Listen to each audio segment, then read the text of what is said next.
नमस्ते विद्यार्थियों, कल हमने राजस्थान के लोक देवता में प्रमुख लोक देवता पाबू जी के बारे में पढ़ा था।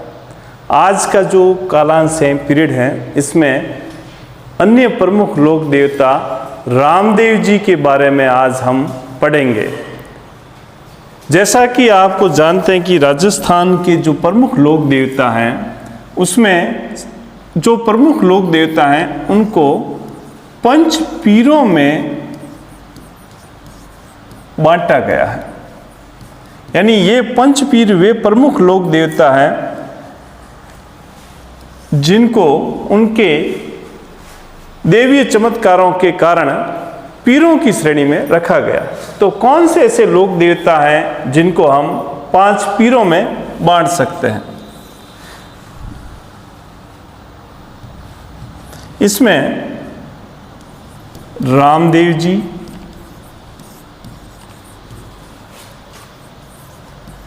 पाबू जी,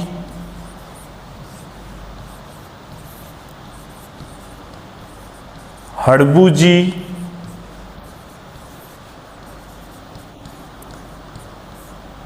मांगलिया मेहा जी और 5वें लोक देवता हैं गोगा जी। यानी ये जो लोक देवता है, इन 5 लोक देवताओं को 5 पीर की संज्ञा दी गई है। और इसके बारे में राजस्थान में एक ऐसी उक्ति भी प्रचलित है, पाबू हड़बू रामदेव मांगलिया मेहा जी 5 पीर पधार जो गोगा जी गेहा। ऐसी एक उक्ति है, वापिस सुनेंगे। पाबू हड़बू रामदेव मांगलिया मेहा जी 5 पीर पधार जो गोगा जी गेहा। अर्थात इन प्रमुख लोक देवताओं को 5 पीर की श्रेणी में रखा गया है। हम आज इसमें से रामदेव जी के बारे में थोड़ा अध्ययन करेंगे।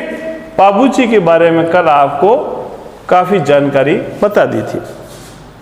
रामदेव जी जैसा कि आप देख रहे हैं,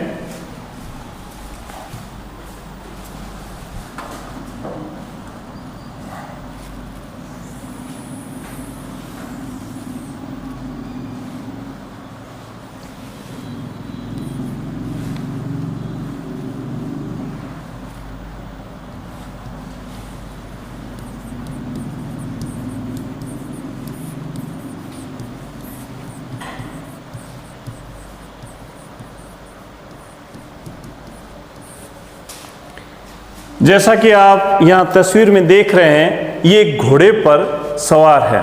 इनके वाहन का नाम लीला घोड़ा था, यानी इनको लीलारा अस्वार भी कहा जाता है। और रामदेव जी जो थे, राजस्थान के एक प्रमुख लोक देवताओं में से एक थे, जिनका जन्म भाद्रपद शुक्ल द्वितीया को, इनके जन्म की तिथि है भाद्रपद शुक्ल द्वितीया, और इनका जो जन्म वर्ष माना जाता है वह है विक्रम संवत 1462। तदनुसार ईस्वी सन, जैसा कि आप जानते हैं कि विक्रम संवत ईस्वी सन से 57 वर्ष आगे हैं, तो ईस्वी में ये हो जाएगा 1405 ईस्वी। और विक्रम संवत 1462 में भाद्रपद शुक्ल द्वितीया को बाड़मेर में शिव तहसील के उंडू काश्मीर गांव में हुआ था। इस गांव का नाम है उंडू काश्मीर, जो कि बाड़मेर जैसलमेर जो हाईवे है, उस बाड़मेर जैसलमेर हाईवे में शिव तहसील आती है। शिव तहसील के उंडू काश्मीर गांव। अब जो नए जिले बने उसमें इसमें परिवर्तन हुआ है। कहीं गिड़ा तहसील बताई गई है और कहीं बालोतरा लिखा हुआ है, लेकिन पुराने जिलों के अनुसार ही अभी परीक्षाओं में प्रश्न आ रहे हैं। तो उस अनुसार शिव तहसील जिला बाड़मेर उंडू काश्मीर गांव में भाद्रपद शुक्ल द्वितीया विक्रम संवत 1462, तदनुसार ईस्वी सन 1405 को हुआ। इनके पिताजी का नाम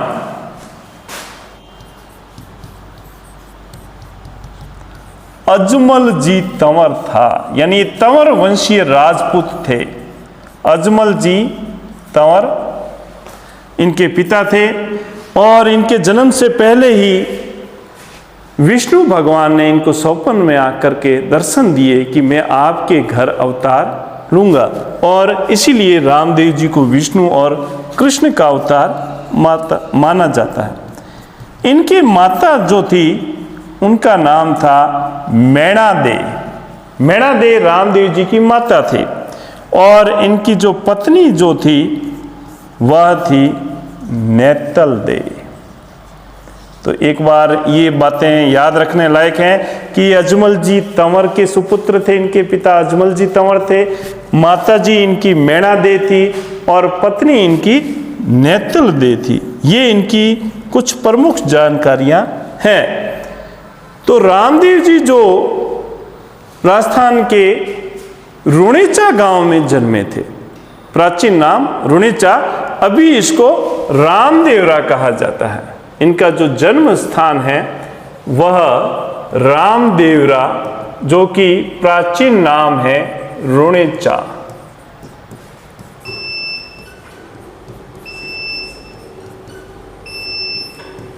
इसलिए इनको रुणेचा का धनी भी कहा जाता है। खमा खमाओ अजमल जी रा कंवरा, खमा खमाओ रुणेचारा धनी, यानी अजमल जी के कंवर, कंवर यानी सुपुत्र, और ये रुणेचा के धनी कहलाते हैं, यानी रुणेचा के स्वामी या मालिक कहलाते हैं। रुणेचा रामदेवरा का प्राचीन नाम था। तो रामदेव जी का जन्म रामदेवरा रुणेचा में हुआ था। और इनके घोड़ा, जैसा कि आप देख रहे हैं, वो लीला घोड़ा था। इनका वाहन लीला था। सभी लोक देवताओं के वाहनों के नाम हैं जो आपको ध्यान रखने हैं। जैसे पाबू जी का जो वाहन था वो केसर कालमी था। पाबू जी की जो घोड़ी थी जो देवली चारण ने भेंट की थी वह थी केसर कालमी। रामदेव जी का जो वाहन था वह लीला घोड़ा था, यानी लीला अस्वार है। रामदेव जी जैसा कि आप देखते हैं, इनके द्वारा कामड़िया पंथ की शुरुआत की गई। कामड़िया पंथ एक विशेष जाति है, कामड़ जाति, जो कि पाली जिले के पादरला गांव के आसपास है। वहां के लोग कामड़िया लोग कहलाते हैं। और रामदेव जी ने कामड़िया पंथ की शुरुआत की, और ये लोग 13 ताली नृत्य करते हैं रामदेव जी की भक्ति में। यह नृत्य बहुत ही खास है और परीक्षा में इस पर प्रश्न पूछा जाता है। एक तो 13 ताली नृत्य कौन करते हैं? कामड़िया जाति के लोग।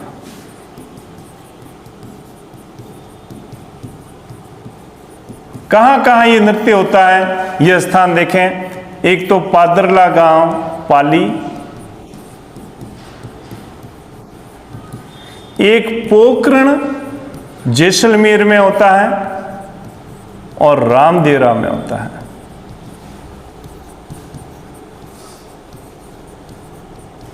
यहां 13 ताली नृत्य किया जाता है। 13 का मतलब है 13 मंजीरे बांधे जाते हैं। जो कामड़िया जाति की महिलाएं हैं वह 13 मंजीरे बांध करके 13 ताली नृत्य करती हैं। 13 मंजीरे, जो वाद्य यंत्र है मंजीरा, वो 13 मंजीरे ये अपने शरीर के अलग अलग अंगों में बांधती है। तो उसमें 9 तो दाहिने पांव पर हैं, 2 मंजीरे जो है वह दाएं हाथ पर हैं और 2 बाएं हाथ पर हैं। इस तरह से कुल 13 मंजीरे बांध करके 13 ताली नृत्य कामड़िया जाति के लोग रामदेव जी की भक्ति में करते हैं। अब ये जो कामड़िया जाति के लोग हैं, ये अपने ऊपर भगवा रंग की पगड़ी बांधते हैं।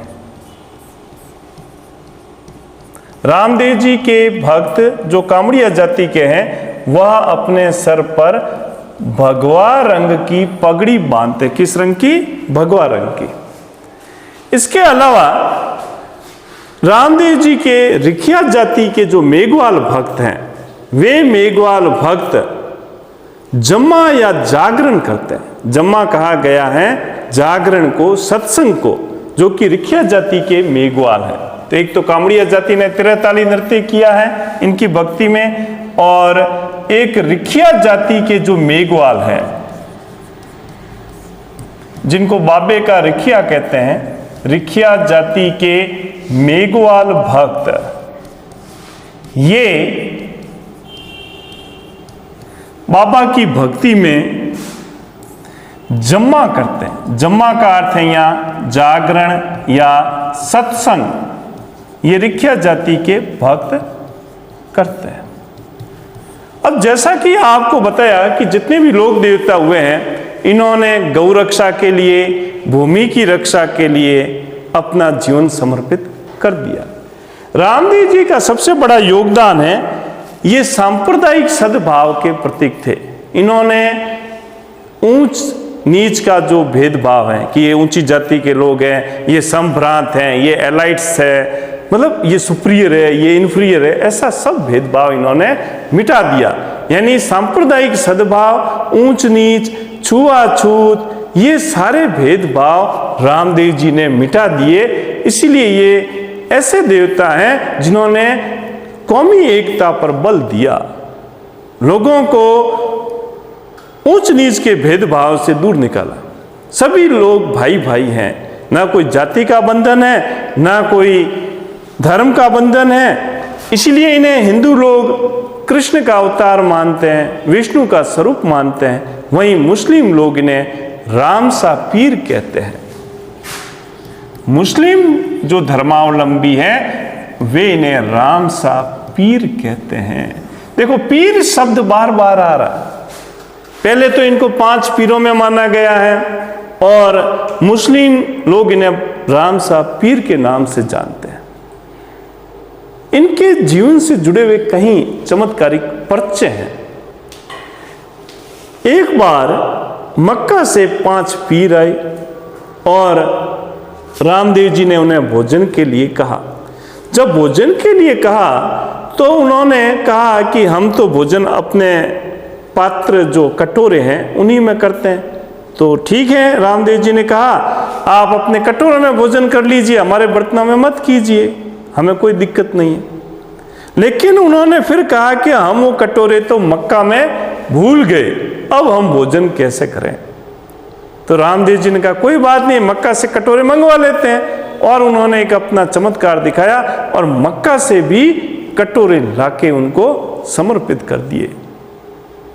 जब वे मक्का से आए हुए 5 पीरों ने देखा कि रामदेव जी ने मक्का से कटोरे मंगा लिए अपनी चमत्कारिक शक्ति से, तब उन्होंने कहा मैं हाँ पीर थे, पीरा का पीर, यानी हम तो पीर हैं लेकिन आप तो पीरों के पीर हो, ऐसा उन्होंने पर्चा दिया।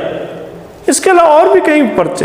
पोखरण में एक भैरव राक्षस था, उस भैरव राक्षस से पोखरण, रामदेवरा और आसपास के लोगों में बड़ा आतंक छाया हुआ था। लोग भयभीत हो गए थे।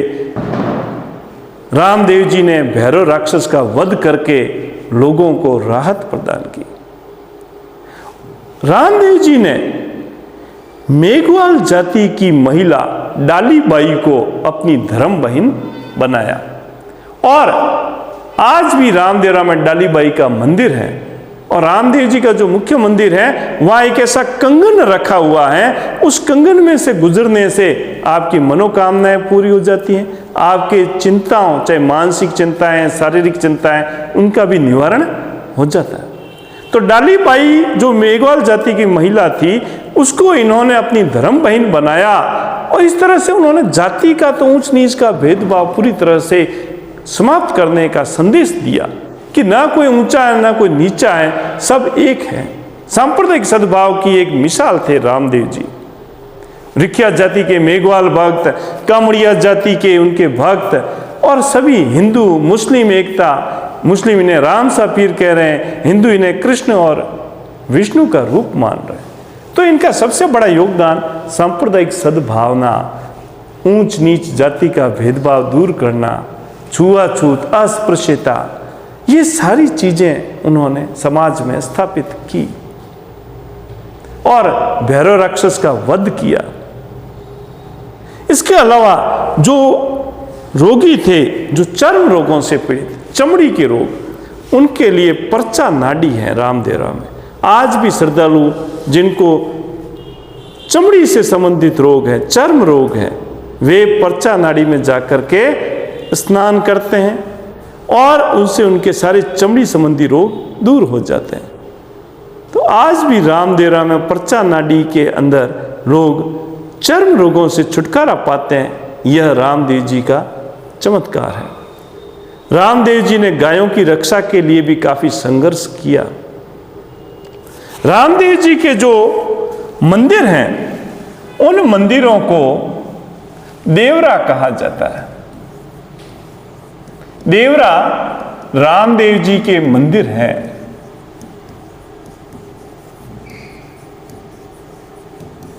और रामदेव जी के जो मंदिर है वो मुख्य रूप से कहां कहां है? एक तो रुणेचा रामदेवरा में है,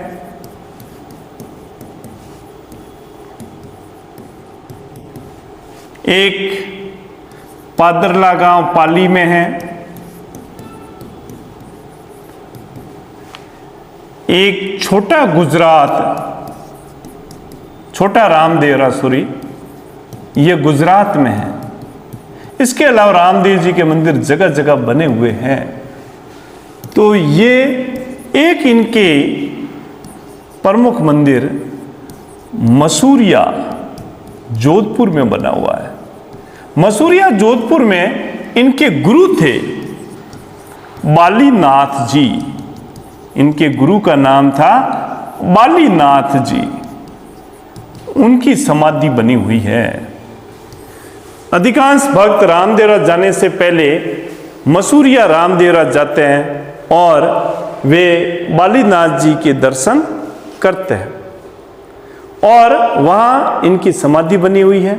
भाद्रपद शुक्ल द्वितीया से एकादशी तक रामदेवरा में रामदेव जी का अंतर प्रांतीय मेला, जिसमें सिर्फ राजस्थान से ही नहीं, गुजरात से, मध्य प्रदेश से और अन्य राज्यों से भी श्रद्धालु बड़ी संख्या में यहाँ आते हैं और बाबा के यहाँ अपना मत्था टेकते हैं।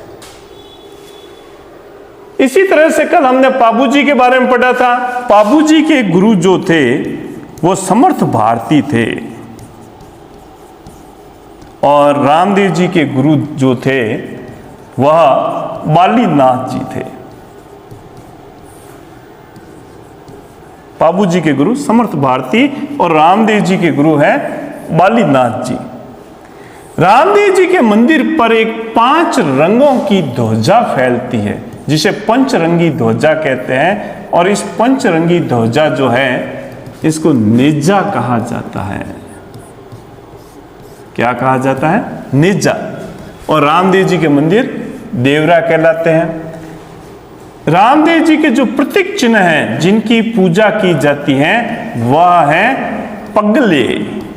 पगले रामदेव जी के प्रतीक चिन्ह हैं जिनकी पूजा भक्त लोग बड़ी श्रद्धा के साथ करते हैं।